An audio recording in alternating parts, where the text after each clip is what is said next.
Bueno, buenos días para todos. En primer lugar, quiero agradecer la distinción que ha hecho el doctor Esteban Gómez con invitarme a esta actividad científica. Es mi primera vez en Cali, así que además de compartir estas actividades científicas, me va a dar la oportunidad de conocer esta bonita ciudad. Nos vamos a referir entonces a, si es posible, prevenir la muerte súbita. Con una pequeña advertencia, nos vamos a referir básicamente a la cardiopatía isquémica y a la miocardiopatía dilatada. Por razones de tiempo, dejaremos de lado las canalopatías, que son responsables de 5 a 10% de la muerte súbita, pero es imposible abarcarlas en este lapso de tiempo.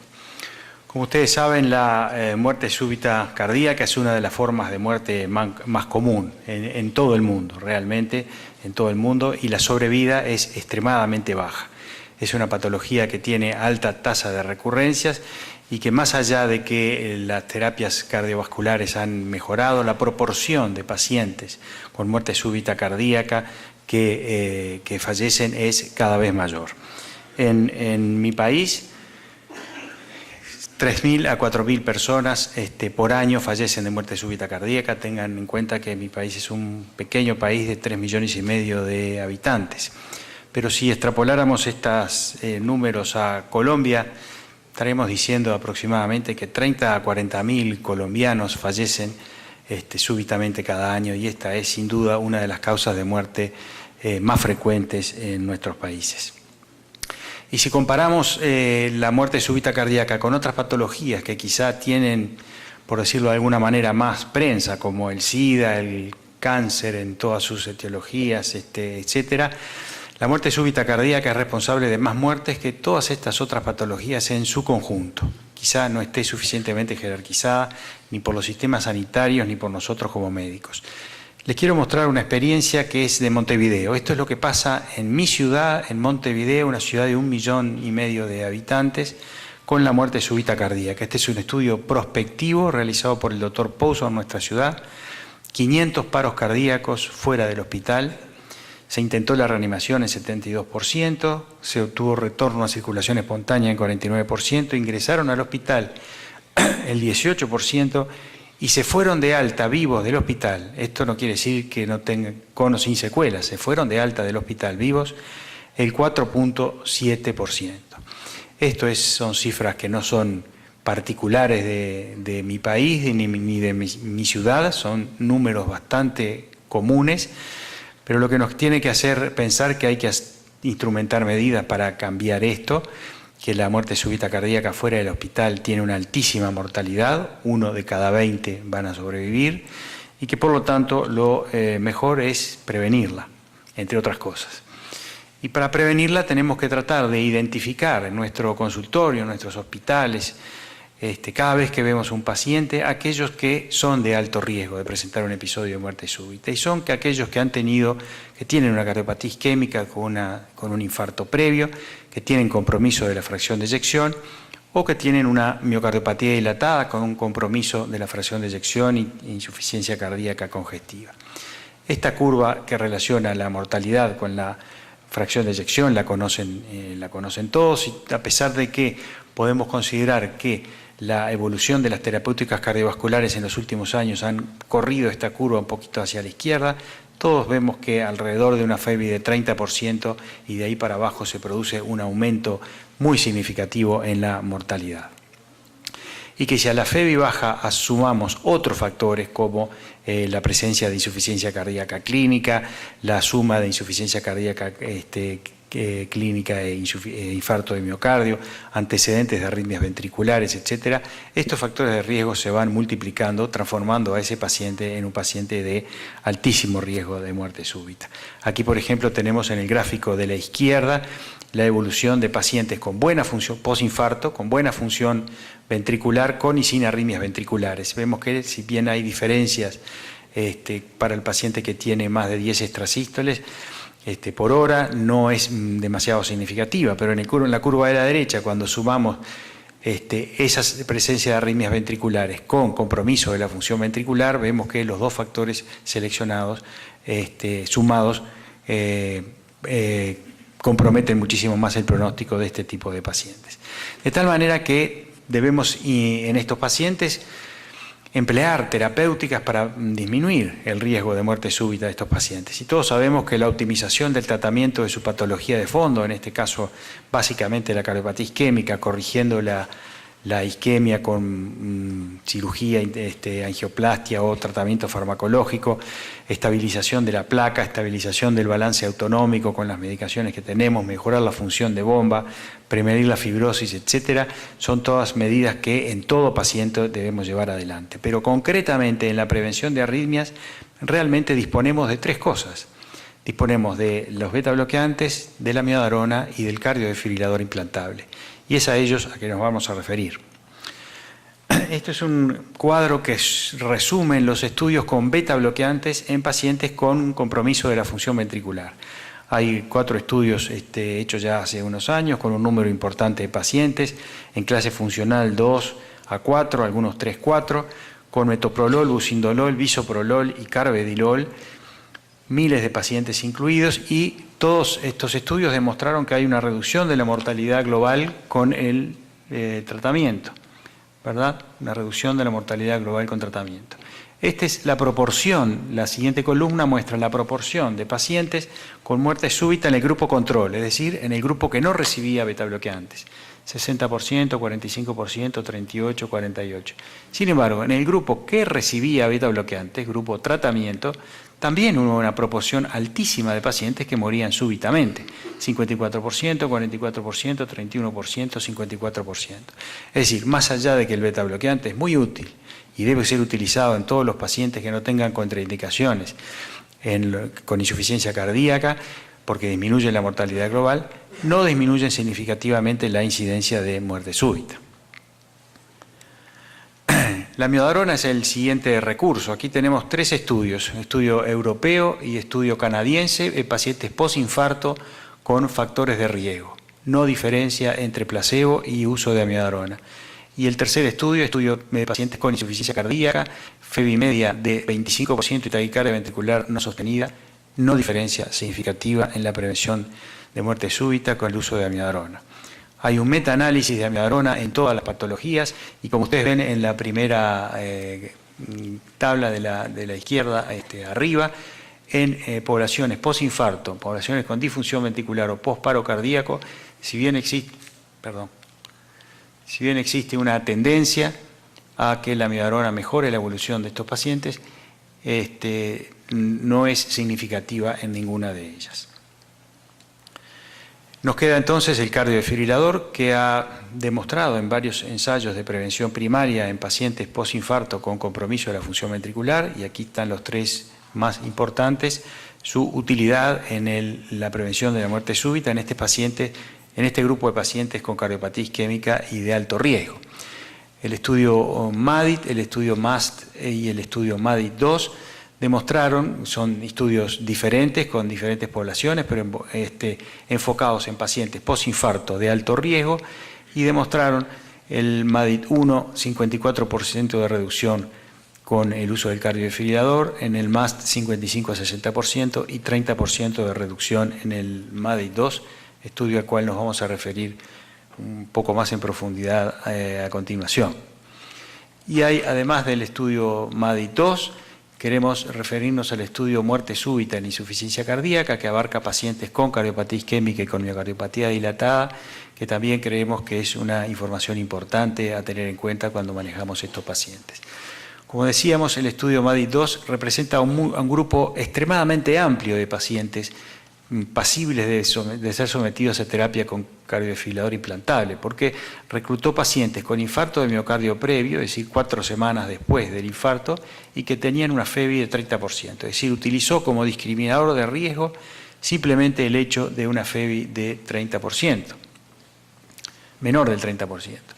Y se implantaron a este grupo de pacientes, 742 se le implantó un cardiodefibrilador y 490 no se le implantó, y se siguieron por 20 meses. Y la evolución a 20 meses entonces demostró que los pacientes que habían recibido un cardiodefibrilador tenían un 31% de menor mortalidad. Quiere decir entonces que, de acuerdo a estos resultados, deberíamos implantar en un desfibrilador a todo paciente posinfarto, 4 semanas posinfarto, y que tiene una fracción de eyección de menos de 30%. Esta es una pregunta bastante compleja. En algunos países se implanta muchísimos desfibriladores a este tipo de pacientes. En otros países, como los de nuestra región, se implantan muy pocos, y esto tiene diversas explicaciones, que a lo mejor entre esta charla y la que viene que voy a dar yo pueden quedar un poco más claras, pero vamos a ver qué información podemos agregar a esto. Este es un seguimiento a 8 años del estudio MADIS-2 recientemente publicado, donde se identificaron 5 factores de riesgo de mortalidad de estos pacientes. Los factores de riesgo identificados fueron la insuficiencia renal, la clase funcional de la New York Association igual o más a 2, la presencia de fibrilación auricular, la edad mayor de 70 años y el QRS ancho más de 120 milisegundos. Y de acuerdo a estos 5 factores que se asociaron a mayor mortalidad en el estudio MADIS-2, se estableció un score de riesgo. Se determinó score de riesgo bajo a aquellos pacientes con FEBI menos de 30, pero que no tenían ninguno de estos factores de riesgo. Intermedio a aquellos que tenían 1 o 2 de estos factores de riesgo, y riesgo alto a aquellos que tenían 3 o más de estos factores de riesgo. Y veamos entonces a 8 años qué pasó con estos pacientes. Vemos que los que tenían un score de 0 tuvieron una buena evolución, los que tenían un score de 1 o 2 tenían una peor evolución, y los que tenían un score de 3 tenían una mucho peor evolución. Pero si ustedes recuerdan, un grupo importante de estos pacientes recibió un cardiodefibrilador. Entonces, si comparamos los que tenían un grupo cero riesgo, es decir, ninguno de esos factores de riesgo, y habían recibido un cardiodefibrilador contra los que no lo habían recibido, el cardiodefibrilador fue beneficioso en aquellos que tenían 0 de score de riesgo. En los que tenían 1 o 2 de score de riesgo, el cardiodefibrilador también fue beneficioso.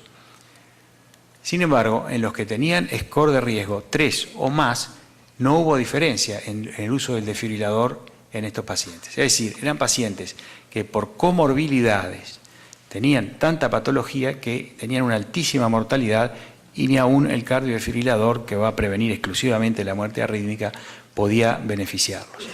Es un concepto claro, hay muchos algoritmos tratados de desarrollar a este respecto para poder discriminar entre aquellos pacientes con FEBI menos de 30%, cuáles son los que realmente se van a morir. Porque no debemos olvidar que la mayoría de las muertes súbitas ocurren en pacientes que tienen más de 30% de fracción de eyección. Por lo tanto, si nosotros nos concentráramos en este tipo de pacientes, estaríamos olvidando a otros que pueden merecer la terapia con desfibrilador. Y se han desarrollado, como yo decía, otros índices. Este es otro que se llama el score de riesgo PACE, que toma 4 elementos: enfermedad vascular periférica, edad más de 70, este es un factor que se repite con el anterior, creatinina más de 2, también se repite, insuficiencia renal, y fracción de eyección menos de 20%. A la insuficiencia renal se le dan 2 puntos, y de acuerdo a los puntos, esta es la mortalidad a 1 año de estos pacientes. Quiere decir que volvemos a ver que aquellos pacientes que tienen 3 o más de estos factores de riesgo definidos en este score de riesgo tienen una altísima mortalidad a 1 año, que posiblemente no se beneficien por el uso de un cardiodefibrilador. Vamos a referirnos brevemente entonces al estudio de muerte súbita en insuficiencia cardíaca, y en este caso la hipótesis era si la amiodarona o el cardiodefibrilador, solamente programado para choque, reducen la mortalidad con respecto a placebo en pacientes con falla cardíaca clase funcional 2-3, isquémica o no isquémica, y que con fracción de eyección menos de 35%. Los pacientes incluidos entonces, clase funcional 2-3 por miocardiopatía dilatada isquémica o no isquémica, FEBI menos de 35, mayores de 18 años, insuficiencia cardíaca más de 3 meses de evolución, y tratados con IECA y beta bloqueantes. Es decir, es el primer estudio en el cual se establece el tratamiento, digamos, hoy día considerado ideal para un paciente con disfunción ventricular, es decir, el uso de IECA y beta bloqueantes como condición para su ingreso. Los pacientes ingresados tenían una edad media de 60 años, la FEBI media era de 25%, 70% estaban en clase 2 y 30% en clase 3, isquémicos y no isquémicos estaban prácticamente repartidos de manera igual, 40% tenían un complejo QRS ancho y, como ven, la enorme mayoría recibían el tratamiento adecuado, 87% IECA o ARA2 y casi 80% recibían betabloqueantes. Y lo que mostró este estudio fue que no hubo diferencias entre tratamiento médico convencional y amiodarona, y sí hubo diferencia con el uso del cardiodefibrilador, que, digamos, disminuyó la mortalidad en más de un 20% en este grupo de pacientes. La disminución de la mortalidad se debió fundamentalmente al efecto en los pacientes en clase funcional 2, confirmando lo que ya hace mucho tiempo sabíamos, que en estos pacientes la proporción de muerte súbita es mucho mayor que en los de clase 4, donde la mortalidad se debe a otras causas, comorbilidades, más que a la muerte súbita cardíaca. En resumen, y de acuerdo a esta información, las guías actuales en indicaciones de prevención secundaria de muerte súbita establecen que debe implantarse un cardiodefibrilador en la muerte súbita debido a arritmias malignas hemodinámicamente inestables, taquicardias ventriculares espontáneas con cardiopatía estructural, síncope de causa indeterminada con taquicardia ventricular inducible, o TB no sostenida con infarto previo, FEBI menos de 40% y taquicardia ventricular inducible en el estudio electrofisiológico. Esto es prevención secundaria. Y en prevención primaria, pacientes con clase funcional 2-3, infarto previo más de 40 días y FEBI menos de 35%, clase funcional 2-3, miocardiopatía dilatada no isquémica y FEBI menos de 35%, y en los pacientes clase 1, con infarto previo más de 40 días, se exige una FEBI un poco menor para aumentar su riesgo. Este es un resumen de las indicaciones actuales de implante de cardiodefibrilador en pacientes de alto riesgo. Al desfibrilador se ha adicionado en los últimos años, con mucha efectividad también, el uso de la terapia de resincronización. Este es un estudio del CARE-CHEF que seguramente muchos de ustedes conocen. Son marcapasos resincronizadores sin desfibrilador, pero que demostró que mejora la mortalidad, la evolución en los pacientes que reciben terapia de resincronización, que tienen insuficiencia cardíaca y bloqueo de rama izquierda. Y el estudio Companion, que randomizó pacientes a tratamiento médico óptimo más terapia de resincronización o tratamiento médico óptimo más terapia de resincronización con cardiodefibrilador implantable, demostró que el uso del cardiodefibrilador disminuía también significativamente la mortalidad en este grupo de pacientes que necesitaban terapia de resincronización. Acá tienen ustedes la mortalidad total de los pacientes que recibían tratamiento médico óptimo. Con terapia de resincronización esa mortalidad total disminuyó 23% y con la adición de un cardiodefibrilador la mortalidad total disminuyó un 43%. Basados en estos datos, entonces, la terapia de resincronización con desfibrilador integra hoy de los principales métodos que tenemos para prevenir la muerte súbita. En pacientes clase 3 y clase 4 con bloqueo de rama izquierda, QRS ancho, es indicación clase 1A. Clase 1A. No hay muchas clase 1A, les voy avisando. Y en pacientes clase 2 se dice terapia de resincronización preferiblemente con desfibrilador si el QRS es más de 130 y también es clase 1A. Muchas veces pensamos en este tipo de terapias y pensamos en los costos y bueno, nosotros no podemos asumir estos costos, etcétera, etcétera.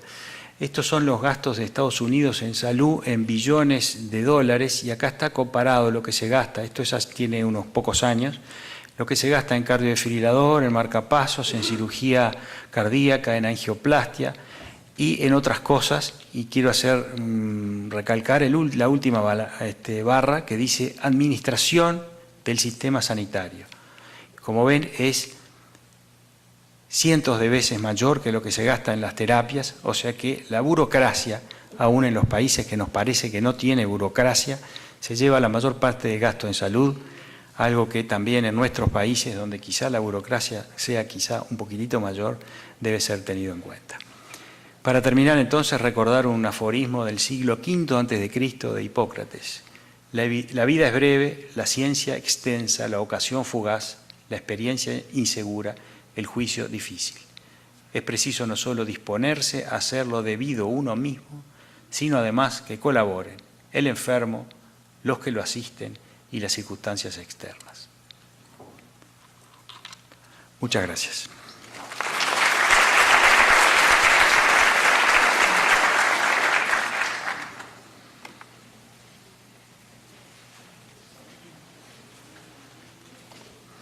¿El Estado paga a los desfibriladores o las aseguradoras? No, en el Uruguay existe un organismo paraestatal que se llama Fondo Nacional de Recursos, que cubre al 100% de la población y que financia, entre otras cosas, los cardiodesfibriladores en prevención secundaria, no así en prevención primaria. No primaria. Exacto. ¿No hay manera de poner un desfibrilador en prevención primaria? No hay manera. Estamos justamente en este preciso momento negociando al respecto, pero que lo pague personalmente. Pero sí, la única forma es que lo pague personalmente el paciente, sí.